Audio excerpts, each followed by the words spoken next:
ஒவ்வொரு பூக்களுமே சொல்கிறதே, வாழ்வென்றால் போராடும் போர்க்களமே. ஒவ்வொரு விதியலுமே சொல்கிறதே, இரவானால் பகலொன்று வந்திடுமே. நம்பிக்கை என்பது வேண்டும் நம் வாழ்வில், லட்சியம் நிச்சயம் வெல்லும் ஒரு நாளில். மனமே ஓ மனமே நீ மாறிவிடு, மலையோ அது பனியோ நீ மோதிவிடு. அனைவருக்கும் உயராய்வு வேல் அலைவரிசையின் அன்பு வணக்கம்.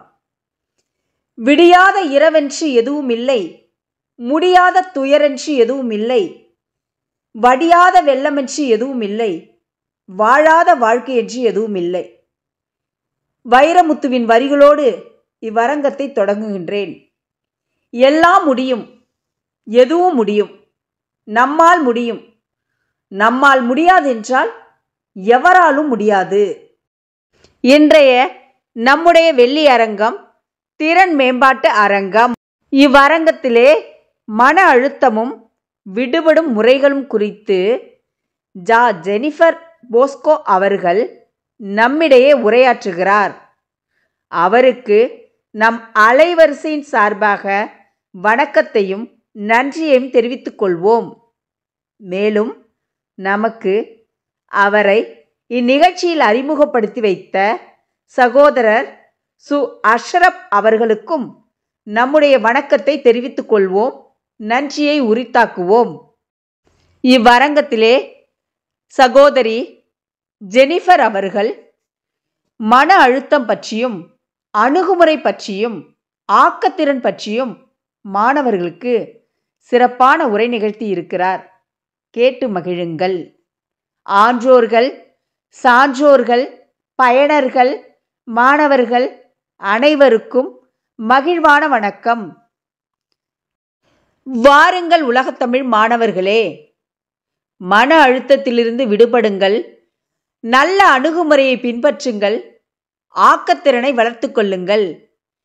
உலக அரங்கிலே உன்னதமாக உலா வாருங்கள். மாற்றம் என்பதே மாறாதது. தமிழால் இணைவோம். உங்களின் நான் முனைவர் சே அஜிதா, துறைத்தலைவர், தமிழ்துறை, அரசு கலை மற்றும் அறிவியல் கல்லூரி, நாகப்பட்டினம். நன்றி, வணக்கம். அனைவருக்கும் வணக்கம். தன்னம்பிக்கை. ஒவ்வொரு உயிரும் இந்த பூமியில் வாழ்ந்து கொண்டிருப்பது இந்த ஒற்றை வார்த்தையில்தான். ஏன் இந்த வார்த்தைக்கு இவ்வளவு மதிப்பு? ஏனென்றால் தன்னம்பிக்கை என்பது சுயம், அறிவு, ஞானம், ஆற்றல், தைரியம், ஆக்கம் என எல்லாவற்றையும் தரவோ அல்லது கற்றுக் கொடுக்கவோ நம்மை தயார்படுத்திக் கொள்ளவும் உறுதுணையாக காலம் முழுவதும் வருவது தன்னம்பிக்கை மட்டுமே. வாழ்க்கை என்றால் 1000 வலிகளும் தடுமாற்றங்களும் தோல்விகளும் அவமானங்களும் நிறைந்ததாகவே இருக்கும். இவற்றையெல்லாம் கடந்து வாழ்வில் வெற்றி பெற தன்னம்பிக்கை ஒன்றே தாரக மந்திரம். 1000 கைகளை நம்பி ஏமாறுவதை விட உன் ஒரு கைகளை நம்பி முன்னேறு, அதுதான் தன்னம்பிக்கை. பாரம் என்று சிறகுகளை நினைத்தால் பறவைகளால் வானில் பறக்கவே முடியாது. அதுபோல்தான் கஷ்டங்கள் என்று நினைத்தால் கனவுகளை உங்களால் அடையவே முடியாது. கனவுகளை நினைவாக்க வேண்டுமா என்றால் கனவுகளில் இருந்து முதலில் வெளியே வர வேண்டும். நீ யார் என்பதை நீதான் முடிவு செய்ய வேண்டும். உன்னை இறக்கி பேசுவனை நீ ஏறி போய்தான் அடிக்க வேண்டும். முன்னேறி உன் வெற்றியை உன்னைத் தவிர வேறு யாராலும் தடுக்க முடியாது. இந்த அருமையான நிகழ்ச்சியை ஏற்பாடு செய்திருக்கும் நாகப்பட்டினம் அரசு கலைக்கல்லூரி தமிழ் உயர் ஆய்வுத்துறை தலைவர் முனைவர் அஜிதா அவர்கள் மற்றும் வேலறக்கட்டளையின் சார்பில் அனைவரையும் இந்த நிகழ்ச்சிக்கு வருக வருக என வரவேற்கிறேன். நான் உங்கள் அமிழ்தினி. நன்றி, வணக்கம். அனைவருக்கும் வணக்கம். நான் அஷ்ரஃப், இவங்க ஜெனிஃபர் போஸ்கோ. இவங்க சாஃப்ட் ஸ்கில் ட்ரைனர். நாங்கள் 2 பேரும் சாஃப்ட் ஸ்கில் கிளாஸ் கொடுத்துட்ருக்கோம், நிறைய காலேஜஸ் கொடுத்துட்ருக்கோம். இன்றைக்கி ஜெனிஃபர் போஸ்கோ வந்து உங்ககிட்ட பேச போகிற டாபிக்னுங்கும்போது டிப்ரெஷன், ஆட்டிடியூட் அண்ட் க்ரியேட்டிவிட்டி. எல்லா டாப்பிக்கையும் அவங்க எல்லாருக்கும் புரிகிற மாதிரி எடுப்பாங்க. அவங்க எடுக்கிற ஸ்டைலே அத்தனையுமே ஈஸியாக ஒவ்வொருத்தவங்களோட அவங்க 2.5 கலந்துன்னு சொல்லுவாங்கல்ல, அந்த மாதிரி கலந்தே அவங்க அத்தனை பேருமே எடுப்பாங்க. அவங்க இதுவரை பேசி இருக்கிற அத்தனை பேருமே அவங்களோட நல்ல வார்த்தையை சொல்லலாம், அவங்களோட ஃபேனாக மாறி இருக்காங்க. அந்த டிப்ரெஷன் வந்து விடுபட்டுருக்காங்க. அவங்களோட ஃபேனாக மாறி இதுவரை அவங்களோட கண்டினியூஸாக டச்சில் இருந்துகிட்டு தான் இருக்காங்க. நாங்கள் எல்லா இடத்துலையும் கிளாஸ் எடுக்கும்போது எங்களை 2 ஆட்டிடியூட் தான். ஒன்று பிடிச்சி படிக்கணும், அதை புரிஞ்சு படிக்கணும். பிடிச்சா எல்லா விஷயமும் ஆட்டோமேட்டிக்காக புரியும். இதுக்கு எங்களுக்கு அடிப்படை ஒரே ஒரு கோல் எங்கள் சார் சொல்லி கொடுத்துருக்காரு. ஒரு மனிதன் மூளைக்குள் திணிப்பதில் உண்மையான கல்வி, அவனை சுயமாக சிந்திக்க வைப்பதே உண்மையான கல்வி. இந்த வார்த்தையை வச்சு தான் நாங்கள் எடுத்துக்கிட்டு இருக்கோம். நாங்கள் பேசுகிறதும் நாங்கள் எடுக்கிறதும் உங்களுக்கு புரியணும்னு ரொம்ப நம்புகிறோம். நன்றி, வணக்கம். அனைவருக்கும் வணக்கம். நான் ஜெனிஃபர் போஸ்கோ. உங்கள் கூட இன்றைக்கி நான் ஷேர் பண்ணுற டாபிக் என்னென்னு பார்த்தீங்கன்னாக்கா டிப்ரெஷன், ஆட்டிடியூட், க்ரியேட்டிவிட்டி. இந்த 3 டாபிக் பற்றி தான் உங்கள் கூட பேச போகிறேன். டிப்ரெஷன் அப்படின்றது மன அழுத்தம் அப்படின்னு சொல்லுவோம், ஓகேங்களா? ஸோ இந்த மன அழுத்தம் அப்படிங்கிறது இப்போ பார்த்தீங்கன்னா எல்லாரோட லைஃப்லையுமே இது இருக்குது. இது இல்லை அப்படின்னு யாருமே சொல்ல முடியாது. அந்த அளவுக்கு டிப்ரெஷன் எல்லாரையுமே ரொம்பவே பாதிச்சிருக்கு. இப்போ குழந்தைங்க வந்து நம்மக்கிட்ட சொல்கிறாங்க எனக்கு கொஞ்சம் ஸ்ட்ரெஸ்ஸாக இருக்குது அப்படின்னு சொன்னால் நம்ம அதை அசால்ட்டாக அப்படி இல்லை அப்படின்ற மாதிரி விட்டுடுறோம். நம்ம அப்படி அவங்கள விடும்பொழுது என்ன ஆகுதுன்னா அவங்க அதிகமாக என்ன ஆகுறாங்கன்னா நம்ம சொல்கிறத கேட்கலங்கிற டிப்ரெஷனே குழந்தைங்களுக்கு அதிகமாக வருது. ஸோ இது குழந்தைங்களுக்கு மட்டும்தானா அப்படின்னு பார்த்தா கண்டிப்பாக கிடையாது. ஒவ்வொரு ஸ்டேஜில் இருக்க எல்லா பர்சன்ஸுக்குமே, குழந்தைங்கள்லேருந்து பெரியவங்க வரைக்கும் பார்த்தீங்கன்னா இந்த டிப்ரெஷன் ஒவ்வொருத்தவங்களையுமே அதிகமாக தாக்கிக்கிட்டு இருக்கு. அதுவும் இப்போ இருக்கிற காலகட்டத்தில் அப்படின்னு சொல்லி பார்க்குறோம். ஓகே, இப்போது இந்த டிப்ரெஷன் எதனால ஃபஸ்ட்டு வருது அப்படின்னு சொல்லி பார்த்தோம் அப்படின்னாக்கா அவங்க ஒரு விஷயத்த நம்மக்கிட்ட சொல்ல வராங்க. குழந்தைங்களா இருக்கட்டும், பெரியவங்களா இருக்கட்டும், ஒரு விஷயத்த நம்மகிட்ட சொல்ல வராங்க அப்படிங்கும்போது நம்ம அதை காது கொடுத்து கேட்கலங்கிறது அவங்களோட டிப்ரெஷனை இன்னும் அதிகமாக்குது. இப்போது எனக்கு ஒரு குழந்தைங்க எடுத்துக்கிட்டோம் அப்படின்னா அவங்க வந்து ஒரு சின்ன ஒரு ஆசை அவங்க மனசில் இருக்கும். அந்த ஆசை நிறைவேறாத பட்சத்தில் அது அவங்களுக்கு டிப்ரெஷனாக கன்வெர்ட் ஆகுது அப்படின்னு சொல்லி பார்க்குறோம். அப்போது இந்த மன அழுத்தம் அவங்கள எந்தெந்த விதத்தில் பாதிக்குது அப்படின்னு சொல்லிட்டு ஃபர்ஸ்ட் ஆஃப் ஆல் நான் உங்களுக்கு சொல்லிடுறேன். இப்போது இந்த மன அழுத்தம் அப்படிங்கிறது வரும்பொழுது ஃபஸ்ட்டு அவங்களோட அட்ரினலின் அப்படின்னு சொல்லிட்டு அவங்களோட பிளட்டில் இருக்கிற அந்த அட்ரினலோட அமிலத்தன்மை என்ன ஆகுதுன்னா இன்க்ரீஸ் ஆகுது. அப்போது அந்த அட்ரினல் பிளட்டில் அதிகமாகும் பொழுது அப்போ பார்த்தீங்கன்னா அவங்களோட பிளட் என்ன ஆகுதுன்னா ரொம்ப திக்காகிடுது. இப்போது தண்ணி மாதிரி ஓடிட்டு இருக்கிற பிளட் என்ன ஆகுது அப்படின்னா ஃப்ளூயிடாக மாறுது. ஃப்ளூயிடாக மாறும்பொழுது அது ஓடுறதுக்கு ரொம்ப கஷ்டப்படுது. ஸோ இதனால அவங்களுக்கு என்ன வருது அப்படின்னு பார்த்தீங்கன்னாக்கா ஹார்ட் ப்ராப்ளம் வருது. பெரியவங்களா இருந்தாங்கன்னாக்கா ஹார்ட் அட்டாக் வருது. ஸோ இந்த மாதிரி நிறைய காம்ப்ளிகேஷன்ஸ் வருது அப்படின்னு சொல்லி பார்க்குறோம். இன்னும் பார்த்தீங்கன்னாக்கா இந்த பிளட் சர்க்குலேஷன் ப்ராப்பராக இல்லாததுனால ஸ்கின் டிசீஸ் கூட வருது அப்படின்னு இப்போ நம்ம ரீசெண்டாக சொல்லியிருக்காங்க, ஓகேங்களா? அப்போது இதுக்கு என்ன காரணம்? இப்போ இதுலேருந்து நான் எப்படி வெளியில் வர்றது அப்படின்னு இப்போது இதில் இருக்கிற ஆளுகளை எப்படி நம்ம ஈஸியாக கண்டுபிடிக்கலாம் அப்படின்னு சொல்லி பார்த்தீங்க அப்படின்னாக்கா ஃபஸ்ட்டு அவங்களோட டே டு டே லைஃப்பில் செய்கிற ரொட்டீன் ஒர்க்கே அவங்களுக்கு ரொம்ப கஷ்டமாக இருக்கும். இப்போ எக்ஸாம்பிள், நான் மார்னிங் எழுந்திருக்கிறதா இருக்கட்டும், ப்ரஷ் பண்ணுறதா இருக்கட்டும், ஸோ இந்த விஷயங்கள் கூட அவங்களுக்கு ரொம்ப பெரிய ஒரு ஹார்ட் ஒர்க் மாதிரி தெரியும். ஸோ இந்த மாதிரி இருக்கும்பொழுதே நமக்கு தெரிஞ்சிடும் அவங்க டிப்ரெஷனில் இருக்கிறாங்க அப்படின்னு. ஐ மீன் இது வரைக்கும் உங்களுக்கு தெரியாமல் இருந்திருக்கலாம், இனிமேல் அதை நீங்கள் கண்டிப்பாக தெரிஞ்சுப்பீங்க நம்ம டிப்ரெஷனில் இருக்கிறோம் அப்படின்னு. ஓகே, ஸோ இதுக்கு 3 முக்கியமான காரணம் இருக்குது அவங்க டிப்ரெஷனில் இருக்கிறதுக்கு. ஃபஸ்ட்டு பார்த்தீங்க அப்படின்னா அவங்களே நினச்சிக்கிறதான விஷயம் ஹோப்லெஸ்னஸ் அப்படின்னு சொல்லுவோம். எந்த உதவியுமே எனக்கு கிடைக்கல அப்படின்னு சொல்லிட்டு. அடுத்து பார்த்தீங்கன்னாக்கா நம்பிக்கை இல்லாதது, ஹெல்ப்லெஸ்னஸ் அப்படின்னு சொல்லி பார்க்குறோம். எனக்கு யாரும் உதவி பண்ண மாட்டாங்க அப்படிங்கிறது. அடுத்து பார்த்தீங்கன்னாக்கா ஒர்த்லெஸ்னஸ் அப்படின்னு சொல்லி பார்க்குறோம். ஒர்த்லெஸ்னஸ் அப்படின்னா நான் எதுக்குமே உதவ மாட்டேன், நான் எதுக்குமே லாயக்கு இல்லை அப்படின்னு சொல்கிறோம் இல்லைங்களா? ஸோ இந்த காரணம் தான் அவங்க டிப்ரெஷனில் இருக்கிறாங்க அப்படிங்கிறத நமக்கு தெளிவுபடுத்தும் அப்படின்னு சொல்லி பார்க்குறோம். ஓகே, அப்போது இந்த ஒர்த்லெஸ்னஸ், ஹெல்ப்லெஸ்னஸ் இதெல்லாமே எப்படி அதுலேருந்து அது ரிலீவ் ஆகுறது அப்படிங்கிறது ரொம்ப ரொம்ப ஒரு பெரிய விஷயமா இருக்குது. இப்போ நம்ம என்ன சொல்கிறோம், மேக்ஸிமம் நம்ம வந்து யாருக்கிட்டையும் எந்த விஷயத்தையும் ஷேர் பண்ணுறது கிடையாது. இப்போ எக்ஸாம்பிள் அடல்ட்லாம் பார்த்தீங்கன்னா நிறைய விஷயம் அவங்களுக்குள்ளே இருக்கும், அதை சொன்னால் இவங்க என்ன தப்பாக நினச்சிருவாங்க, இதனால எனக்கு பெரிய ப்ராப்ளம் எதுவும் கிரியேட் ஆகிடும். ஸோ இந்த மாதிரி ரீசன்னால நம்ம வெளியில் சொல்லாமலே இருக்கிறதுனால இந்த டிப்ரெஷன் என்ன ஆகுதுன்னா இன்னும் நமக்குள்ளே அதிகமாகுது. அப்போது நம்ம பண்ண வேண்டிய ஒரு முக்கியமான விஷயம் என்னன்னாக்கா என்கிட்ட இருக்கிற இந்த மெசேஜை நானே வச்சுக்காம ஃபர்ஸ்ட் ஆஃப் ஆல் என்ன பண்ணணும், ஷேர் பண்ணணும். அப்போ நான் ஷேர் பண்ணணும்னா எல்லாத்தையும் போயிட்டு நான் ஷேர் பண்ணிட முடியுமா? கண்டிப்பாக முடியாது.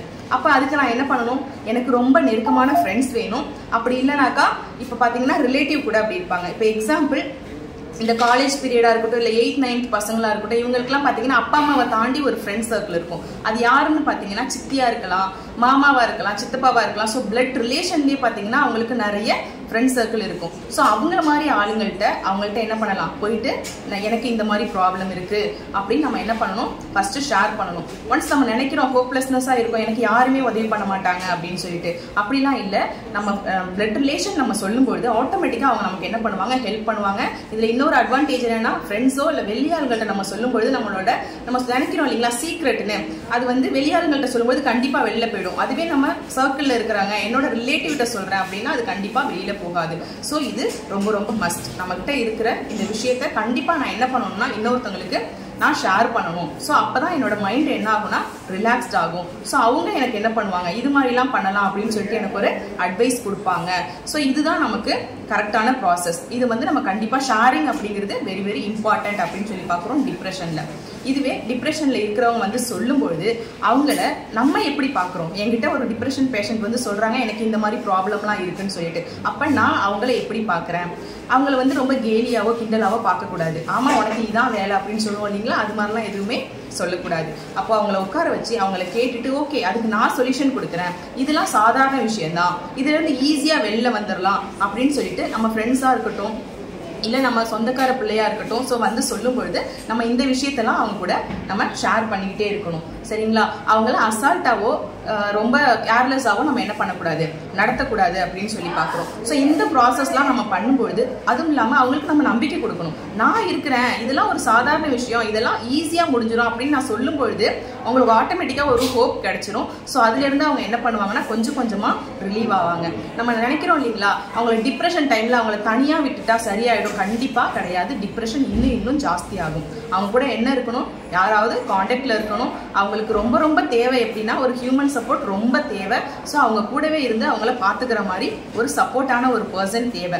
ஸோ உங்ககிட்ட உங்கள் ஃப்ரெண்ட் சர்க்கிளாக இருக்கலாம், இல்லை உங்கள் ரிலேட்டிவாக இருக்கலாம், யாருன்னா வந்து சொல்கிறாங்க நான் டிப்ரெஷனில் இருக்கிறேன் அப்படின்னாக்கா கண்டிப்பாக அதை என்ன பண்ணாதீங்க, இல்லை இது ஒன்றும் இல்லை அப்படின்னு சொல்லிட்டு அவங்கள ரொம்ப ஒரு மாதிரி நம்ம பார்ப்போம் இல்லைங்களா, ஆமாம் இவங்களுக்கு இது ஒரு டிப்ரெஷனா அப்படின்னு பார்ப்போம் இல்லைங்களா, அதுவே அவங்கள இன்னும் அதிகமாக டிப்ரெஷன் ஆகும். ஸோ அதனால அது மாதிரி இல்லாமல் அவங்க கூட உட்காந்து டைம் ஸ்பெண்ட் பண்ணுங்க, அவங்களோட பேசுங்க.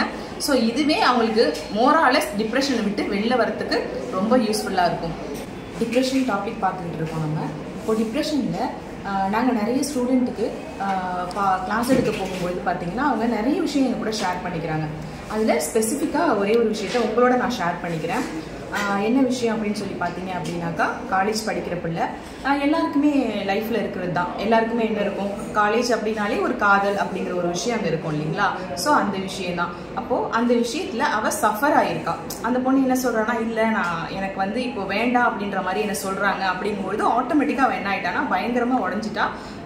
எப்போ கிளாஸில் உட்காந்துட்டு இருக்கும்போது பார்த்தீங்கன்னா அவள் கண்ணிலேருந்து அப்படியே டியர்ஸ் அருவி மாதிரி கொட்டிகிட்டே இருக்கும். ஸோ அந்த விஷயத்தை பார்க்கும்பொழுது எங்களுக்குமே ரொம்ப கஷ்டமாக இருந்தது. அப்போது அவளை கூப்பிட்டு பேசும்பொழுது அவள் பேசுறதுக்கு கூட எங்கள் கூட ரெடியாக இல்லை. அப்போதான் டிப்ரெஷன் என்ன பண்ணுன்னா அவங்கள பேசக்கூட வைக்காது. அவங்க எந்த விஷயம் பண்ணுறாங்களோ அதை வந்து கண்ணீரில் மட்டும்தான் அவங்க வெளிப்படுத்துகிற மாதிரி இருக்கும். ஸோ ரொம்ப நேரம் நியர்லி நான் தனியாக கூப்பிட்டு வந்து ஒரு 10 to 20 மினிட்ஸ் அவள் கூட உட்காந்துருந்தேன். அவள் 10 to 20 மினிட்ஸில் நியர்லி அவள் 15 மினிட்ஸ் அழுதுட்டு மட்டும்தான் இருந்தாள். ஸோ அப்போ அந்த அளவு அவள் டிப்ரெஷனில் அஃபெக்ட் ஆயிருக்கா அப்படிங்கிறது எங்களுக்கு தெரிஞ்சுது. அப்போ அவள் கூட நிறைய விஷயம் நான் திரும்ப திரும்ப கேட்டுட்டு என்ன சொல்லுப்பா என்ன ப்ராப்ளம், அவள் சொல்ல வர்றா, பட் அவளோட கண்ணீர் வந்து அதை ரொம்ப தடுக்குது. அப்போ நான் திரும்ப திரும்ப அவள் கூட பேசிகிட்டு இருக்கும்பொழுது அப்புறம் ஒரு வழியாக அழுகையெல்லாம் முடிச்சுட்டு அதுக்கப்புறம் நிறைய விஷயத்த அவள் என் கூட ஷேர் பண்ணான். ஸோ ரொம்பவே அந்த விஷயத்தில் சஃபர் ஆயிருக்கா. அதுவும் இல்லாமல் அவள் பர்சனலாக அந்த விஷயத்தில் ரொம்ப சஃபர் ஆயிருக்கா அப்படிங்கிறத நாங்கள் பார்த்தோம். அதுக்கப்புறம் அவள் கூட சில விஷயங்கள்லாம் பேசும்பொழுது நம்ம அவங்க தெரிஞ்சுக்க வேண்டிய ஒரே ஒரு விஷயம் என்ன அப்படின்னு சொல்லி பார்த்தீங்கன்னாக்கா, நான் இப்போது அந்த காதல் அப்படிங்கிற ஒரு விஷயத்தில் நான் தோல்வி அடைஞ்சிட்டேன். நான் தோல்வினால என்ன பண்ணீங்க, இப்போ அதிகமாக பார்த்தீங்க அப்படின்னாக்கா அவங்க எடுக்கிற சுச்சுவேஷன்லாம் என்ன முடிவாக இருக்கும், அந்த சுச்சுவேஷனில் அவங்க எடுக்கிற முடிவு என்னவா இருக்குனாக்கா, நான் இனிமேல் இருக்க வேண்டாம், நான் இனிமேல் இருந்து என்னத்துக்கு, நான் யாருக்கு யூஸ் ஆக போகிறேன், எனக்கு முக்கியமான நினச்ச ஆளுகளே என்னை வந்து ஏற்றுக்கலை, என்னை தப்பாக பார்க்குறாங்க, அப்படிங்கும்பொழுது நான் எப்படி இதை கண்டினியூ பண்ணுறது, என்னோட லைஃப்பை நான் எப்படி கண்டினியூ பண்ணுறது அப்படின்னு சொல்லிட்டு அவர்கிட்ட நிறைய கொஸ்டின்ஸ் என்ன பண்ணான்னா வச்சுருந்தான். அப்போ நாங்கள் அவ கூட ஷேர் பண்ண சில விஷயங்கள் என்ன அப்படின்னாக்கா, இப்போது நீங்கள் இல்லை இல்லைன்னா இந்த விஷயம் சால்வ் ஆயிடுமா அப்படின்னு அவள்கிட்ட கேட்டேன். நீ இல்லை இந்த இடத்துல இந்த விஷயம் சால்வ் ஆயிடுமா? இல்லை, அந்த பையன் ஆல்ரெடி ஒரு கமிட்மெண்ட்ல இருக்கிறாரு, அவரோட ஃபியூச்சர் கண்டிப்பா நல்லா இருக்க தான் போகுது. அப்போ அவருக்கு நீ கொடுக்க வேண்டிய விஷயம் என்ன? நீ அவ என்கிட்ட சொன்னா நான் பழி வாங்க முடியாது அப்படின்னு சொல்லிட்டு. இதுல ஆக்சுவலி பழிவாங்குற குணம் அப்படிங்கிறது இருக்கக்கூடாது. பட் இதை நம்ம அவங்களுக்கு பாசிட்டிவா இந்த பழிவாங்குற குணத்தை எடுத்துட்டு போகலாம். எப்படின்னு பார்த்தனா, நீ ஒரு நல்ல ஜாபுக்கு போறது, நீ அவங்களுக்கு ஆப்போசிட்ல இருந்து நல்லா வாழ்ந்து காமிக்கிறதா நீ அவங்கள பழி வாங்குறது அப்படின்னு சொல்லும்போது ஒரு நிமிஷம் யோசிச்சா, இப்போ இன்கேஸ் அந்த இடத்துல நீ இல்லை அப்படின்னா அவங்களுக்கு இன்னுமே வசதியா போயிடும், அவங்க இன்னுமே தான் ஹாப்பியா இருக்க போறாங்க. உன்னை பத்தி யாரும் நினைக்க போறது இல்லை. அதிகமா சஃபர் ஆகுறது யாரு அப்படின்னு பார்த்தோன்னா, இத்தனை வருஷம் உங்களை வளர்த்த பேரண்ட்ஸ் தான் கண்டிப்பா சஃபர் ஆவாங்க அப்படின்னு சொல்லிட்டு அவ கூட பேசிக்கிட்டு இருந்தோம். லைட்டா அவ காதுக்குள்ள அது போற மாதிரி நான் ஃபீல் பண்ணேன். அதுக்கப்புறம் நல்லாவே கேட்க ஆரம்பிச்சா. அதுக்கப்புறம் நாங்க பேசும்பொழுது நிறைய விஷயத்த அவ கூட ஷேர் பண்ணோம். இப்போ நான் டிப்ரெஷன்ல இருக்கேன், நீ சஃபர் ஆயிட்ட, நீ இறந்து போயிட்ட, அப்ப அடுத்து என்ன நடக்கும்? ஒரு 10 to 15 days உன்னை ஞாபகம் வச்சிருப்பாங்களா? அவ்வளவுதான். அதுக்கப்புறம் அவங்களோட ரொட்டீன் ஒர்க்கை எல்லாருமே பார்க்க ஆரம்பிச்சிருவாங்க.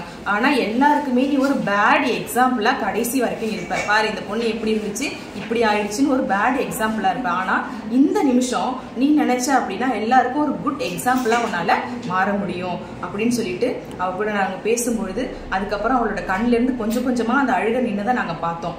அதுக்கப்புறம் திரும்பவுமே பேசிக்கிட்டே இருக்கும்பொழுது அவ ஒரு விஷயம் சொன்னா, கண்டிப்பா மேம் நீங்க சொன்ன மாதிரி நான் என்ன பண்ண போறேன், ஒரு குட் எக்ஸாம்பிளா மாற போறேன் அப்படின்னு சொன்னா. அதோட நாங்க விடல. அடுத்த நாளும் அவளை நாங்க என்ன பண்ணோம், திரும்ப கூப்பிட்டு பேசும்பொழுது நல்ல ஒரு இம்ப்ரூவ்மெண்ட் அவர்கிட்ட தெரிஞ்சதை நாங்க பார்த்தோம். அப்போ இந்த டிப்ரெஷன் அப்படிங்கிறது அவங்களுக்கு ஒரு வாய்ப்பையும் ஏற்படுத்தி கொடுக்கும். இப்போ எப்படின்னா, டிப்ரெஷன்ல இருக்கிறவங்க மேக்ஸிமம் பார்த்தீங்கன்னாக்கா அவங்களோட தி எண்ட் கன்க்ளூஷன் அப்படின்னு பார்த்தீங்கன்னா டெத் அப்படின்னு நினைப்பாங்க. ஆனால் இல்லை, அதை விட ஒரு நல்ல சான்ஸும் இருக்குது. அந்த டிப்ரெஷனில் இருக்கிறவங்கள லைட்டாக நம்ம மோட்டிவேட் பண்ணால் போதும். அவங்க ஏற்கனவே நினச்சிருந்தாங்க இல்லைங்களா, இந்த மாதிரி நான் ஒரு ஃப்யூச்சரில் ஆக போகிறேன்னு, அதை விட ஒரு பெரிய பொசிஷனுக்கு போகிறதுக்கும் சான்ஸ் இருக்குது. அப்போது அந்த டிப்ரெஷன் நம்மக்கிட்ட வரும்பொழுது நம்ம அவங்களுக்கு கொடுக்குற அட்வைஸு, அவங்களுக்கு நம்ம கொடுக்குற சப்போர்ட்டு, இதெல்லாம் ஒன்றும் இல்லை, நாங்கள் இருக்கிறோம், நாம் பார்த்துக்கிறோன்னு சொல்கிற அந்த வார்த்தைகள், அதுதான் அவங்களை என்ன பண்ணோம்னா ஒரு பெரிய ஆளாக கொண்டு வரும். அந்த டிப்ரெஷன்லேருந்து உடஞ்சி போன அந்த இடத்துல இருந்து அவங்கள பயங்கரமாக ஒரு பெரிய ஆளாக பார்த்தீங்க அப்படின்னா ஒரு பூகம்பம் மாதிரி நிற்பாங்க. நான் என்னால் எல்லாம் முடியும், என்னால் பண்ண முடியாது ஒன்றும் கிடையாது அப்படிங்கிற அந்த இதுக்கு அந்த நிலைமைக்கு அவங்க நிற்பாங்க. ஸோ அதுக்கு நம்ம பண்ண வேண்டிய சின்ன விஷயம் என்ன அப்படின்னு பார்த்தீங்கன்னா, அவங்கள நம்ம ஜஸ்ட் மோட்டிவேட் பண்ணணும். ஒன்றும் இல்லை, உனக்கு நான் இருக்கேன், நான் பார்த்துக்கிறேன் அப்படிங்கிற அந்த வார்த்தையை அவங்க காதுக்குள்ளே கொண்டு போயிட்டோனாலே என்ன பண்ணிடுவாங்க அப்படின்னு சொல்லி பார்த்தீங்கன்னா அவங்க ஆட்டோமேட்டிக்காக பிடிச்சிக்குவாங்க. அப்போது இந்த டிப்ரெஷனில் இருக்கிறவங்களுக்கு நம்ம பண்ண வேண்டிய ஒரு சின்ன விஷயம் என்னன்னாக்கா, அவங்கள இக்னோர் பண்ணாதீங்க. ஆமாம், உனக்கு எப்போ பார்த்தாலும் இதே வேலை, அந்த வார்த்தையை நீங்கள் சொன்னீங்க அப்படின்னா அவங்க இன்னும் உடஞ்சிருவாங்க. அவங்க ஆல்ரெடி எடுத்திருக்கிற அந்த நெகட்டிவ் தாட்ஸ் இருக்கு இல்லைங்களா, அந்த நெகட்டிவ் தாட்ஸ் இன்னுமே அதிகமாகும், எதிர்மறை எண்ணம் இன்னுமே அதிகமாகும். அந்த எதிர்மறை இன்னும் அதிகமாகுது அப்படின்னாக்கா அவங்க கண்டிப்பா தவறான முடிவை எடுக்க வாய்ப்புகள் இருக்கு அப்படின்னு சொல்லி பார்க்குறோம். சரிங்களா? அப்போ இந்த டிப்ரெஷன் அப்படிங்கிறது ஒண்ணுமே இல்லை அப்படிங்கிறத ஃபர்ஸ்ட் ஆஃப் ஆல் நம்ம ஸ்டூடெண்டா இருக்கட்டும், குழந்தைங்களா இருக்கட்டும், இல்லை பெரியவங்களா இருக்கட்டும், அவங்களுக்கு ஃபர்ஸ்ட் நம்ம புரிய வைக்கணும். இந்த டிப்ரெஷனால என்னென்ன காம்ப்ளிகேஷன்ஸ் இருக்கு, இதனால என்னென்ன பிரச்சனைகளா உங்களுக்கு பின்னாடி வரப்போகுது அப்படிங்கிறத நம்ம அவங்களுக்கு புரிய வைக்கணும். ஸோ இது எல்லாமே பண்ணிட்டோம் அப்படின்னாலே டிப்ரெஷன் அப்படிங்கிறது ஒண்ணுமே கிடையாது, இது ஒரு சாதாரண விஷயம் அப்படிங்கிறது அவங்களுக்கு தெரிஞ்சிடும். அப்போ நம்ம பண்ண வேண்டிய 3 விஷயம் கண்டிப்பா டிப்ரெஷன்ல அவங்களுக்கு ஃபர்ஸ்ட் என்ன பண்ண போறோம், நம்ம ஹோப் கொடுக்க போறோம். அதுக்கப்புறம் அவங்க ஒர்த்தபிளான ஆளுங்க தான் அப்படிங்கறத அவங்களுக்கு புரிய வைக்க போறோம். அதுக்கப்புறம் என்ன பண்ண போறோம், அவங்களுக்கு நம்ம ஹெல்ப் பண்ண போறோம். இப்போ இந்த 3 விஷயத்துல நீங்க என்ன பண்ண போறீங்க, ஏதாவது செலவு பண்ண போறீங்களா? கண்டிப்பா கிடையாது. ஒரே ஒரு வார்த்தை மட்டும் தான் சொல்ல போறீங்க, இதெல்லாம் ஒண்ணுமே இல்லை, நான் இருக்கிறேன், பாத்துக்கிறேன். இந்த வார்த்தையை நீங்க சொல்லிட்டீங்கனாலே போதும், அவங்க டிப்ரெஷன்ல இருந்து நியர்லி 50% வெளில வந்துருவாங்க. அதுக்கப்புறம் நீங்க கண்டினியூஸா அவங்க கூட சின்ன சின்ன விஷயங்கள் ஷேர் பண்றது, அவங்களுக்கு சின்ன சின்ன விஷயத்துல இம்பார்ட்டன்ட் கொடுத்து அவங்களுக்கு இங்கே வா, உன்னால முடியும், நீ பண்ணு அப்படின்னு அவங்கள என்கரேஜ் பண்றது. ஸோ இந்த விஷயங்கள்லாம் நீங்க அவங்களுக்கு கண்டினியூஸா பண்ணிட்டே இருக்கும்போது ஆட்டோமேட்டிக்கா அவங்க என்ன ஆயிடுவாங்கனாக்கா கொஞ்சம் கொஞ்சமா அந்த டிப்ரெஷன்ல இருந்து ரிலீவ் ஆயிடுவாங்க. இல்ல நீங்க கண்டுக்கல, நீ அப்படியே விடுறேன் அப்படின்னு சொல்லிட்டு அவங்கள விட்டுட்டீங்க அப்படின்னாக்கா திரும்ப நீங்க அவங்கள பாக்குறதே ரொம்ப கஷ்டமா இருக்கும். ஸோ நம்ம நினைக்கிறோம் டிப்ரெஷன்லாம் ஒண்ணுமே இல்லை அப்படின்னு நினைக்கிறோம், அப்படி கிடையாது. டிப்ரெஷன் ஒரு ஆளை முழுசா என்ன வேணாலும் பண்ணிடும், அவங்க லைஃபையே இழக்க வச்சிரும். அதான் நான் ஆல்ரெடி உங்கள்கிட்ட ஷேர் பண்ண மாதிரி தான், அவங்களோட சுய வேலைகளை கூட அவங்களால செஞ்சுக்க முடியாத அளவு அவங்கள ரொம்ப ஒரு மோசமான நிலைமைக்கு கொண்டு போயிடும். ஸோ இந்த டிப்ரெஷன் அப்படிங்கிறது ரொம்ப ஒரு கஷ்டமான விஷயம்தான். பட் அதுலேருந்து ரிலீவ் ஆகுறது அப்படிங்கிறது ரொம்ப ஈஸியான விஷயம். அது யாரை பொறுத்தது அப்படின்னு பார்த்தீங்கன்னா அவங்க கூட பக்கத்தில் அவங்களுக்கு சப்போர்ட்டாக இருக்கிறவங்கள பொறுத்தது தான் அந்த டிப்ரெஷன்லேருந்து அவங்க ரிலீவ் ஆகுறது அப்படின்னு சொல்லி பார்க்குறோம். ஓகேங்களா? அடுத்து பார்த்தீங்கன்னா இதுக்கு ரொம்ப முக்கியமான ஒரு விஷயம் என்னன்னாக்கா ஆட்டிடியூட் அப்படின்னு சொல்லி பார்க்குறோம். ஆட்டிடியூட் அப்படின்னாக்கா அணுகுமுறை அப்படின்னு சொல்லி. ஓகேங்களா? இந்த அணுகுமுறையும் டிப்ரெஷனும் எப்படி ரிலேட்டட் அப்படின்னு சொல்லி பார்த்தீங்கன்னா நம்ம ஒருத்தவங்களை எப்போ பார்த்தாலும் சொல்லுவோம் இல்லைங்களா, சாதாரணமாக ஆட்டிடியூட் அப்படின்னு சொல்லிட்டா என்ன சொல்லுவோம் அப்படின்னாக்கா ரொம்ப ஹெட்வெயிட்டான ஆளுங்க அப்படின்னு சொல்லுவோம். ஆட்டிடியூட்னா ஆக்சுவலி ஆட்டிடியூட்னா அது மீனிங் கிடையாது. ஆட்டிடியூட் அப்படின்னா அவங்களோட நடந்துக்கிற விதம், அவங்க நம்மக்கிட்ட வந்து எப்படி பேசுகிறாங்க. ஸோ இதை தான் நம்ம என்ன சொல்கிறோம் அப்படின்னாக்கா ஆட்டிடியூட் அப்படின்னு சொல்கிறோம். அப்போது இந்த ஆட்டிடியூட்ல பாசிட்டிவ் ஆட்டிடியூட், நெகட்டிவ் ஆட்டிடியூட் அப்படின்னு சொல்லிட்டு ரெண்டு இருக்கு. இது என்ன பாசிட்டிவ் நெகட்டிவ், நேர்மறை எதிர்மறை அப்படின்னு சொல்லி பார்த்தீங்க அப்படின்னா அவங்க ஃபர்ஸ்ட் ஆஃப் ஆல் இப்போ பார்த்தீங்கன்னா நான் வந்து உங்ககிட்ட பேசணும் அப்படின்னா நான் வந்து உங்ககிட்ட பேசுகிற விதம் எப்படி இருக்கு, நான் உங்ககிட்ட நடந்துக்கிற விதம் எப்படி இருக்கு, நான் உங்களை கூப்பிட்றேன் இல்லைங்களா, இங்கே வாங்க கொஞ்சம் உட்காருங்க அப்படின்னு கூப்பிடுறதுக்கும் ஏய் இங்கே வா உட்காரு அப்படின்னு சொல்றதுக்கும் வேரியேஷன்ஸ் இருக்கு இல்லைங்களா. இதை தான் பாசிட்டிவ் நெகட்டிவ் அப்படின்னு சொல்றோம். இன்னொரு விஷயம், இந்த அணுகுமுறையில மற்றவங்களை எப்படி நம்ம அட்ராக்ட் பண்றோம் அப்படின்னு ரொம்ப ரொம்ப முக்கியமான விஷயம், அதை தெரிஞ்சுக்கணும். இப்போ எக்ஸாம்பிள் நான் காலேஜில் இருக்கிறேன், காலேஜில் நான் வந்துட்டு ஹாய் ஹவ் ஆர் யூ அப்படின்னு கேட்கறதுக்கும் ஹாய் ஹவ் ஆர் யூ அப்படின்னு கேட்கறதுக்கு வேரியேஷன்ஸ் இருக்கு இல்லைங்களா. இப்போ நமக்கு எது ரொம்ப பிடிக்கும் அப்படின்னு பார்த்தீங்கன்னா நான் செகண்ட் டைமாக சொன்னேன் இல்லைங்களா, ஹாய் ஹவ் ஆர் யூ அப்படின்னு சொல்லிட்டு அதை தான் எல்லாருமே எதிர்பார்ப்பாங்க. ஸோ நம்மளோட ஆட்டிடியூட் எப்படி இருக்கணும் அப்படின்னா மற்றவங்களுக்கு புரிகிற மாதிரி இருக்கணும், மற்றவங்க அட்ராக்ட் ஆகுற மாதிரி இருக்கணும், மற்றவங்களை எப்போவுமே ஒரு பாசிட்டிவ் சுச்சுவேஷனில் வச்சிருக்கிற மாதிரி இருக்கணும். நம்மளே நினைப்போம் இவன் என் கூட இருந்தாக்கா பாசிட்டிவாக இருக்குது, எனக்கு ஒரு நெகட்டிவ் தாட்ஸ் இல்லாமல் இருக்குது அப்படின்னு நம்ம பேசியிருக்கிறோம் இல்லைங்களா. ஸோ அப்போ அவங்க எப்படி இருக்கிறாங்க அப்படின்னு பார்த்தீங்கன்னா மற்றவங்களை எப்போவுமே ஒரு ஹாப்பியாக வச்சுக்கிற ஒரு மனநிலையில் இருக்கிறவங்கள தான் நம்ம என்ன சொல்கிறோம், பாசிட்டிவ் ஆட்டிடியூட் அப்படின்னு சொல்கிறோம். அவங்க வந்து உட்கார்ற விதமாக இருக்கட்டும், அவங்க வந்து நம்ம கூட பேசுகிற விதமாக இருக்கட்டும். ஸோ இந்த டிப்ரெஷன் பேஷண்ட்டை ஈஸியாக ஹேண்டில் பண்ணுறது யார் அப்படின்னு பார்த்தீங்கன்னா இந்த பாசிட்டிவ் ஆட்டிடியூட் உள்ளவங்க ஈஸியாக ஹேண்டில் பண்ணுவாங்க. அவங்க கூட ஈஸியாக என்ன பண்ணுவாங்க, மிங்கிள் ஆயிடுவாங்க. ஸோ நம்ம எல்லாருக்குமே இருக்க வேண்டிய ஒரு விஷயம் என்ன அப்படின்னாக்கா ஆட்டிடியூட்ல பாசிட்டிவ் ஆட்டிடியூடுங்கிறது ரொம்ப ரொம்ப இம்பார்ட்டன்ட் அப்படின்னு சொல்லி பார்க்குறோம். இந்த பாசிட்டிவ் ஆட்டிடியூட் உள்ளவங்க என்ன பண்ணுவாங்க அப்படின்னு சொல்லி பார்த்தீங்க அப்படின்னா ஒரு பெரிய விஷயமா இருக்கும், நான் பெரிய சோகத்தில் இருப்பேன், ஆனால் அவங்க உட்கார வச்சு ஈஸியாக ஒன்றுடா எல்லாம் சரியாயிரும்டா அப்படின்னு சொல்லிட்டு நம்ம கூட ஒரு 2-3 மினிட்ஸ் அவங்க பேசுகிறாங்க இல்லைங்களா. ஸோ அந்த விஷயந்தான் இங்கே நம்மளை வந்து என்ன பண்ணுது, ஈஸியாக அந்த டிப்ரெஷன் வந்து ஈஸியாக அவங்கள வெளியில் கொண்டு வருது அப்படின்னு சொல்லி பார்க்குறோம். அப்போது நம்ம இந்த பாசிட்டிவ் ஆட்டிடியூட் எனக்குள்ளே வரணும்னா நான் என்ன பண்ணணும். ஸோ அந்த ஒரு கொஸ்டின் மார்க் இருக்கு இல்லைங்களா. எப்போவுமே ஃபர்ஸ்ட் ஆஃப் ஆல் நீங்கள் உங்களை செல்ஃபாக லவ் பண்ணணும். நான் அழகாக தான் இருக்கேன், ஏன் எனக்கு என்ன குறை, நான் நல்லா பேசுகிறேன், நான் நல்லா நடக்கிறேன். ஸோ என்னை பற்றின பெருமைகளை நான் சொல்லிக்கிட்டே இருக்கும்போது, இது பெருமைங்கிறது என்னை பற்றி நான் என்ன பெருமையாக நினைக்கும்போது மட்டும்தான் நான் பாசிட்டிவ் ஆட்டிடியூடில் இருக்கிறேன் அப்படின்னு சொல்ல முடியும். சரிங்களா.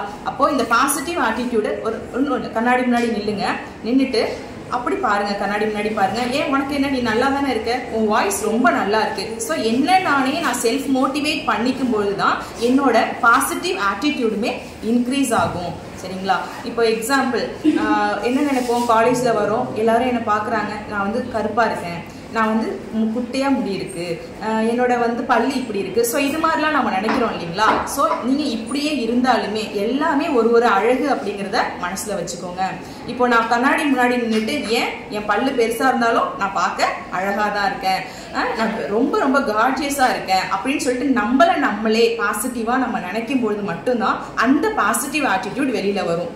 நானே என்ன லோன்லியாக நினைக்கிறேன், நான் எதுக்குமே இல்லை, என்னோட மூஞ்சி சரியில்லை, என்னோட கண்ணு சரியில்லை, என்னோட மூக்கு சரியில்லை நான் நினைக்கிறேன் அப்படின்னாக்கா கண்டிப்பாக என்கிட்ட இருந்து பாசிட்டிவ் ஆட்டிடியூட் வெளியில் வருமானா வெளியில் வராது. ஸோ இப்போ நம்ம பேசிட்டு இருக்கோம் இல்லைங்களா இந்த ஆட்டிடியூடுங்கிற விஷயம். ஸோ இந்த ஆட்டிடியூட் வந்து பாசிட்டிவாக இருக்கணும் அப்படின்னா நீங்கள் கண்டிப்பாக என்ன செய்யணும்னா உங்கள் கூட நீங்கள் டைம் ஸ்பெண்ட் பண்ணுங்க. இப்போ எக்ஸாம்பிள் நிறைய ப்ராப்ளம் இருக்கலாம் எனக்கு, அதை வந்து வெளியில் யார் கூடயும் ஷேர் பண்ண முடியாமல் இருக்கலாம். அப்போ நான் என்ன பண்ணுறேன்னா ஒரு 5 மினிட்ஸ் நான் என் கூட டைம் ஸ்பெண்ட் பண்ணணும். ஜெனிஃபர் இந்த மாதிரி ப்ராப்ளம்லாம் இருக்குது, ஸோ இதை நான் எப்படி சரி பண்ணுறது அப்படின்னு நான் என் கூடயே பேசும்பொழுது கண்டிப்பாக அதுக்கு சொல்யூஷன் இருக்கும், இது மாதிரி பண்ணலாம் அப்படின்னு. இது எல்லாருமே தான் கூடயே பேசுவாங்களா அப்படின்னா கண்டிப்பாக கிடையாது. ஃபர்ஸ்ட் ஆஃப் ஆல் என்ன நான் லவ் பண்ணணும், என்ன நான் விரும்பணும். ஸோ விரும்பினா மட்டும்தான் நான் என் கூட உட்காந்து பேச முடியும்.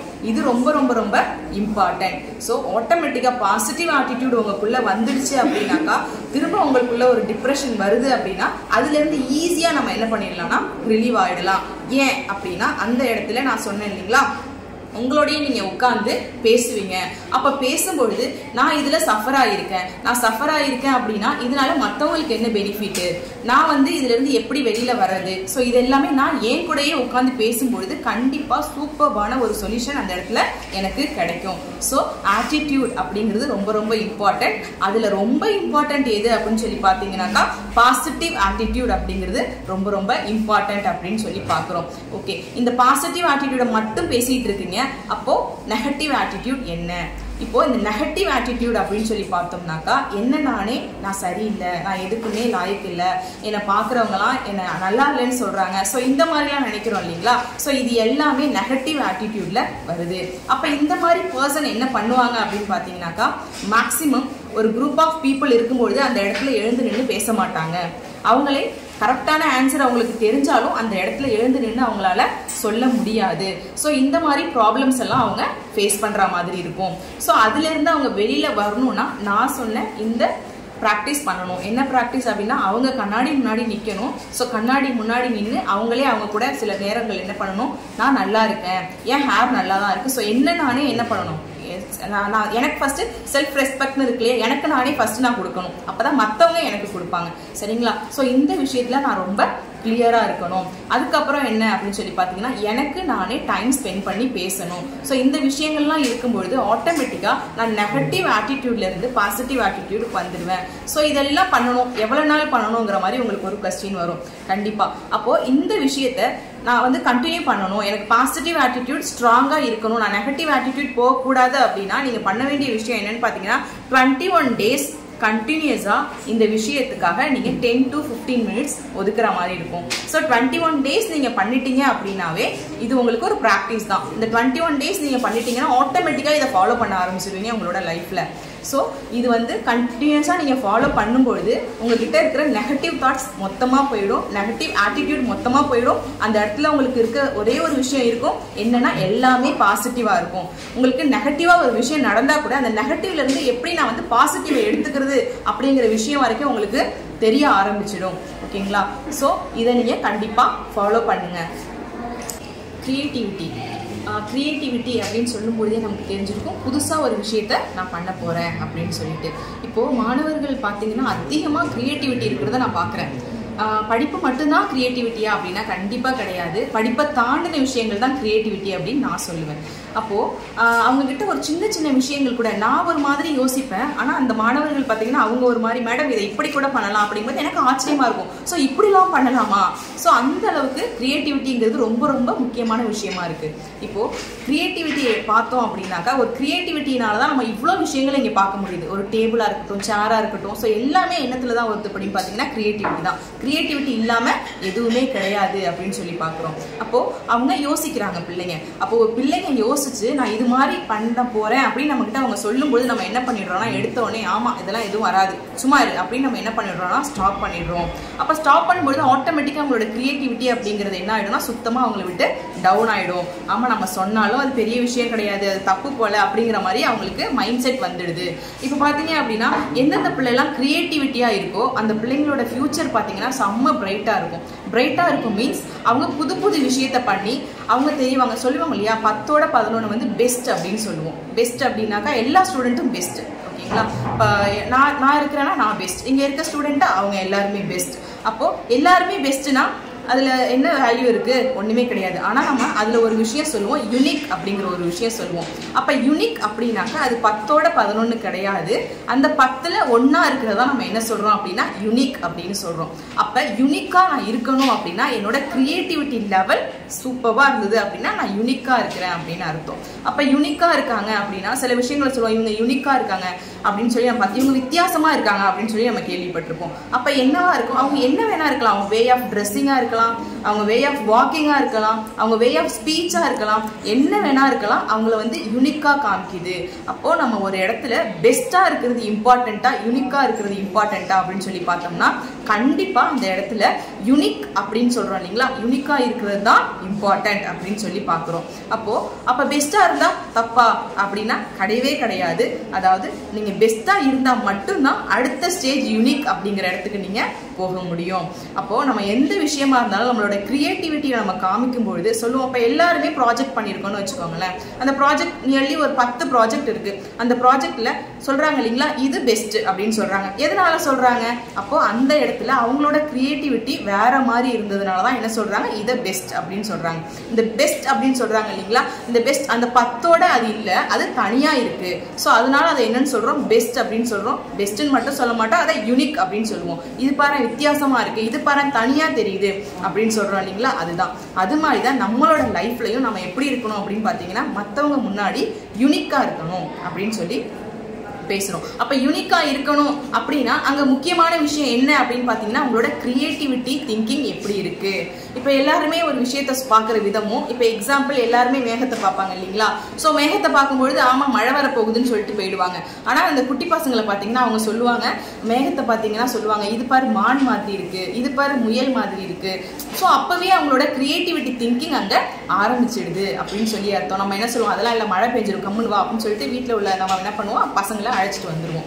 ஸோ அது மாதிரி கிடையாது. அப்போ இந்த கிரியேட்டிவிட்டி அப்படிங்கிறது உங்க சின்ன வயசுல இருந்தே உங்களுக்குள்ள ஆரம்பிச்சிருக்கு. நம்ம என்ன பண்ணுவோம்னா குழந்தைங்க வந்து பாத்தீங்கன்னா நிறைய கொஸ்டின் பண்ணுவாங்க நம்ம கிட்ட, நமக்கே டென்ஷன் ஆகிடும், கம்முன்னு இருக்க மாட்டியா அப்படிங்கிற மாதிரி. அது மாதிரி பிள்ளைங்க கொஸ்டின் பண்ணும்போது முடிஞ்ச அளவுக்கு நீங்கள் ஆன்சர் பண்ணுறீங்க, அந்த பிள்ளை கேட்குற ஒவ்வொரு கொஸ்டினுக்கும் ஆன்சர் பண்ணுறீங்க அப்படின்னா அந்த பிள்ளையோட கிரியேட்டிவிட்டி திங்கிங் இன்னுமே அதிகமாகும். நம்ம என்ன பண்ணுவோம், பெரியவங்க ரொம்ப கஷ்டப்பட்டு ஐயோ ஆன்சர்லாம் பண்ணணுமா அப்படின்னு சொல்லிட்டு கம்முன்னு இருமா அப்படின்னு சொல்லி அமைதிப்படுத்திடுவோம். அது மாதிரி படுத்தும்போது ஆட்டோமேட்டிக்காக அந்த கிரியேட்டிவிட்டி திங்கிங் அப்படிங்கிறது அந்த குழந்தைக்கு ரொம்ப ரொம்ப கம்மியாயிடுது. அப்போ நம்ம பண்ண வேண்டிய விஷயம், குழந்தைங்களா இருக்கட்டும் பெரியவங்களா இருக்கட்டும், நம்மகிட்ட ஒரு விஷயத்தை தெரிஞ்சுக்கணும்னு வந்து கேட்கும்பொழுது நமக்கு தெரிஞ்ச விஷயத்த அந்த பிள்ளைங்களுக்கு சொல்லணும். நமக்கு தெரிஞ்ச சின்ன விஷயத்த சொன்னா போதும், அவங்க என்ன பண்ணுவாங்க, அதை வச்சு எவ்வளோ பெரிய விஷயத்த அவங்க பண்ண முடியுமோ அந்த அளவு பண்ணுவாங்க. இதை தான் நம்ம என்ன சொல்றோம் அப்படின்னு பார்த்தீங்கன்னா கிரியேட்டிவிட்டி அப்படின்னு சொல்றோம். கிரியேட்டிவிட்டி அப்படிங்கிறது அவங்களா ஒரு புது விஷயத்த உருவாக்குறது அப்படின்னு அர்த்தம். அவங்களே ஒரு புது விஷயத்த உருவாக்கணும் அப்படின்னா அதுக்கு நான் என்ன பண்ணணும், என்னால் முடிஞ்ச அளவை சப்போர்ட் பண்ணணும். ஒரு விஷயத்த வந்து அவங்க என்கிட்ட சொல்றாங்க, அதை நான் பண்ண வேண்டாம் அப்படின்னு சொல்லும் பொழுது அவங்களோட கிரியேட்டிவிட்டி அந்த இடத்துல உடையுது அப்படின்னு சொல்லி பார்க்குறோம். எக்ஸாம்பிள் நிறைய மூவிஸ்லாம் கூட நீங்கள் பார்த்துருப்பீங்க, புதுசாக ஒரு கிரியேட்டிவிட்டி பண்ணி கொண்டாந்து அவங்க ப்ரொஃபஸர்கிட்ட காமிக்கிறதும், இதை நான் உன்னை பண்ண சொன்னேன்னா நான் பண்ண சொன்னது வேற விஷயம் அப்படின்னு சொல்கிறதும். ஸோ அதனால அவங்க டிப்ரெஷன் ஆகிறதையும் நம்ம நிறைய விஷயம் பார்த்துருக்குறோம் இல்லைங்களா. ஸோ அப்போ நம்மளோட கிரியேட்டிவிட்டி எப்படி இருக்குது, ஸோ அந்த கிரியேட்டிவிட்டியை என்கரேஜ் பண்ணாதனால ஸ்கூல் சைடாக இருக்கட்டும் காலேஜ் சைடாக இருக்கட்டும் என்கரேஜ் பண்ணாதனால பிள்ளைங்க எப்படி டிப்ரெஷனுக்குள்ளே போகிறாங்க. ஸோ இந்த விஷயத்தெல்லாம் கூட நம்ம பார்க்குறோம். அப்போது இந்த மாதிரி சின்ன சின்ன விஷயங்கள்ல பிள்ளைகள் வந்து நம்ம கூட ஷேர் பண்ணும்போது சூப்பராக பண்ற, செம்மையா பண்ற அப்படின்னு சொல்லிட்டு அது தப்பு அப்படின்னு உங்களுக்கு தெரியுதுன்னா அதுல இருக்கிற டிராபேக்கை பிள்ளைங்களுக்கு எடுத்து சொல்லுங்க. இது மாதிரி பண்ணணும்னா இது தப்புமா, இது தப்பான விஷயத்துல வந்து முடிஞ்சிரும் அப்படின்னு நீங்க அந்த டிராபேக்கை வந்து அவங்களுக்கு சொல்லும் பொழுது அவங்க புரிஞ்சுக்குவாங்க. எடுத்ததுமே இது பண்ணாத, இது வேஸ்ட் அப்படின்னு நீங்க புரிஞ்சு அவங்க கையில இருந்து கீழே போடும் பொழுது அவங்க ரொம்ப டிப்ரெஷனுக்குள்ள ஆவாங்க. ஸோ நம்ம என்ன பண்ணணும், ஒரு விஷயத்த நமக்கு சொல்றாங்க அப்படின்னா ஓகே இதை பண்ணி பார்க்கலாம், ட்ரை பண்ணலாம். இன்கேஸ் இது முடியல அப்படின்னா நம்ம வேற விஷயத்த ட்ரை பண்ணலாங்கிற விஷயத்த அவங்களுக்கு நம்ம சொல்லிட்டோம் அப்படின்னா ஆட்டோமேட்டிக்கா அது ஃபெயிலியர் ஆனாலுமே அவங்க என்ன பண்ணுவாங்க, ஓகே அதான் சொல்லியிருந்தாங்களே நெக்ஸ்ட் நம்ம ட்ரை பண்ணலான்னு. இல்லை நம்ம இது பண்ணிட்டு இதை மட்டும்தான் நீ பண்ணணும் அப்படின்னு நம்ம அவங்கள கம்பல் பண்ணும்போது ஃபுல் கான்சன்ட்ரேஷன் அதில் இருக்கும். அதில் ஒரு ஃபெயிலியர் வரும்பொழுது கண்டிப்பாக டிப்ரெஷனுக்குள்ளே போவாங்க. ஸோ இந்த விஷயத்தெல்லாம் நம்ம என்ன பண்ணணும், அவங்கள்ட்ட புரிகிற மாதிரி எடுத்து சொல்லும் பொழுது ஆட்டோமேட்டிக்காக அவங்களோட கிரியேட்டிவிட்டி திங்கிங்கும் ஜாஸ்தியாகும். அதுவும் இல்லாமல் அவங்க ஈஸியாக போய் டிப்ரெஷனுக்குள்ளே விடாமல் ஆப்ஷன் எனக்கு இருக்குது, இன்னொரு விஷயம் இருக்குது அப்படின்னு சொல்லிட்டு அதுக்குள்ளேயும் அவங்க வந்துடுவாங்க அப்படின்னு சொல்லி பார்க்குறோம். அப்போது இந்த கிரியேட்டிவிட்டி பார்த்தீங்க அப்படின்னாக்கா அது ஈஸியாக அவங்கள ஒரு ஸ்ட்ரெஸ்ஸிலேருந்து வெளியில் கொண்டு வந்துடும். எப்படின்னா இப்போ எக்ஸாம்பிள் நான் டிப்ரெஷனில் இருக்கிறேன் அப்படின்னா அந்த பிள்ளைகிட்ட கொஞ்சம் நேரம் நம்ம பேசுகிறோம் இல்லைங்களா, பேசிட்டு இதை வந்து எனக்கு செஞ்சு கொடுத்துருமா, உன்னோட நீ எப்படி இமேஜின் பண்ணுறியோ அது மாதிரி செஞ்சு கொடுத்துரு அப்படின்னு ஒரு ப்ராஜெக்டாக இருக்கட்டும், எனி ஒர்க்காக இருக்கட்டும் அவங்கள்ட்ட நம்ம கொடுக்கும்பொழுது ஆட்டோமேட்டிக்காக அவங்க என்ன பண்ணுவாங்க, யோசிக்க ஆரம்பிப்பாங்க. இவங்க நமக்கு கொடுத்த வேலையை எப்படி பண்ணுறதுன்னு அவங்களோட திங்கிங் எங்காகும். அந்த டிப்ரெஷன் ஏதோ ஒரு காரியத்தில் அவங்க அடிபட்டிருக்காங்கன்னு வச்சுக்கோங்களேன், அதில் இருந்துட்டு ஐயோ மேடம் எனக்கு ஒர்க்கு கொடுத்துருக்காங்க, இல்லை என் ஃப்ரெண்டு எனக்கு ஒர்க்கு கொடுத்துருக்கா, அதை பர்ஃபெக்டாக நம்ம பண்ணி கொடுக்கணும்னு ஆட்டோமேட்டிக்காக அவங்க க்ரியேட்டிவிட்டி திங்கிங்குள்ளே வந்துடுவாங்க. க்ரியேட்டிவிட்டி திங்கிங்குள்ளே வந்துட்டாங்கன்னா ஈஸியாக அவங்க டிப்ரெஷன்லேருந்து வெளியில் வருவாங்க. வெளியில் வந்து எனக்கு கொடுத்த இந்த வேலையை நான் எப்படி பெஸ்ட்டாக பண்ணி கொடுக்குறது அப்படிங்கிற திங்கிங்குள்ளே அவங்க வந்துடுவாங்க. ஸோ ஆட்டோமேட்டிக்காக பார்த்தீங்க அப்படின்னாக்கா அந்த டிப்ரெஷன்லேருந்து அவங்க ஈஸியாக வெளியில் வந்து முடிஞ்ச அளவுக்கு அவங்க சூப்பர்பான ஒரு க்ரியேட்டிவிட்டி, அதாவது நம்ம என்ன ஒர்க் கொடுத்தோமோ அதை செம்மையாக பண்ணி கொடுப்பாங்க. ஸோ இந்த மாதிரி விஷயத்தெல்லாம் நம்ம தான் பசங்களுக்கு என்கரேஜ் பண்ணணும், நம்ம தான் பசங்களுக்கு டீச் பண்ணணும். ஒரு விஷயத்த பசங்க வந்து நம்மக்கிட்ட சொல்கிறாங்க அப்படின்னா அவங்க கூட உட்காந்து தயவு செஞ்சு காது கொடுத்து பேசுங்க, கேளுங்க. அவங்க சொல்கிறத நம்ம அவங்க பேசுகிறத நம்ம கேட்கணும், அவங்களுக்கு நம்ம ரெஸ்பாண்ட் பண்ணணும். ஸோ இந்த கான்வர்சேஷன் ஒரு பேரண்ட்டாக இருக்கட்டும் இல்லை டீச்சர்ஸாக இருக்கட்டும், எனி ஃபீல்ட் ஆஃப் ஒர்க்கில் யார் இருக்கிறாங்களோ அந்த கான்வர்சேஷன் அவங்களுக்கு நம்ம இம்பார்ட்டன்ட் கொடுக்குறோம், ஒரு பர்சனுக்கு இம்பார்ட்டன்ட் கொடுக்குறோம் அப்படின்னாலே அவங்க மேக்ஸிமம் டிப்ரெஷனுக்குள்ளே போக மாட்டாங்க. அவங்களோட கிளாரிட்டி இருக்கும். அவங்க அதுவும் இல்லாமல் அவங்க ஆட்டிடியூட் பார்த்தீங்கன்னா பயங்கர சேஞ்சஸ் இருக்கும். நம்ம வந்து ஆல்ரெடி அவங்க டிப்ரெஷனில் இருக்கிறாங்க, அதனால நமக்கு அவங்களுக்கு ஒரு க்ரியேட்டிவிட்டி திங்கிங் கொடுத்துருக்குறோம். அதுக்கப்புறம் பார்த்தீங்கன்னா அவங்க அதை எப்படி நமக்கு பெஸ்ட்டாக கொடுக்கணும் அப்படின்றதுக்கும் வந்துடுவாங்க. இதை பார்த்துட்டு இருக்கிற அனைவருக்கும் நான் சொல்கிற ஒரு விஷயம் என்ன அப்படின்னாக்கா, நம்ம எப்போவுமே பெஸ்ட்டாக இருக்கணும் அப்படின்னு நம்ம நினைப்போம் இல்லைங்களா. நான் சொல்கிறேன் பெஸ்ட் அப்படிங்கிறது 10ஓட 11 இருக்கிறது பெஸ்ட். நான் என்ன உங்களுக்கு சொல்ல விரும்புகிறேன் அப்படின்னாக்கா யுனிக்காக இருக்க விரும்புங்க அப்படின்னு சொல்கிறேன். யுனிக் அப்படின்னாக்கா 11ல் தனியாக தெரியும் இல்லையா ஒன்று, அதுதான் யுனிக் அப்படின்னு சொல்லிட்டு. ஸோ நீங்கள் பார்த்துட்டு இருக்க அனைவரும் நீங்கள் மைண்டில் வச்சுக்க வேண்டிய ஒரு முக்கியமான விஷயம், நான் யுனிக்காக இருக்கணும் அப்படிங்கிற விஷயத்த மைண்டில் வச்சுக்கோங்க. அது மட்டும் இல்லாமல் எப்போவுமே என்னால் எல்லா விஷயத்தையும் செய்ய முடியும், என்னால் முடியாது எதுவுமே கிடையாது அப்படிங்கிறத உங்கள் மைண்டில் கண்டிப்பாக நீங்கள் வச்சுக்கணும். ஆமாம், எப்போவுமே நம்ம யோசிக்கிற விஷயம் என்னென்னா, நான் ரொம்ப லோன்லியாக ஃபீல் பண்ணுறேன், என்னால் எதுவே முடியாது அப்படின்னு. அப்படி கிடையாது. நம்ம என்ன பண்ணுறோம், நம்ம என்ன நினைக்கிறோமோ அது கண்டிப்பாக ஆகும். நிறைய புக்ஸ் நான் அதை ஃபியூச்சரில் உங்களுக்கு நான் சொல்கிறேன், நிறைய புக்ஸ் எக்ஸாம்பிள் அதை என்னால் சொல்ல முடியும். மைண்டில் நீங்கள் என்னவா நினைக்கிறீங்களோ அதுவாகவே ஆனவங்க நிறைய பேர் இருக்காங்க.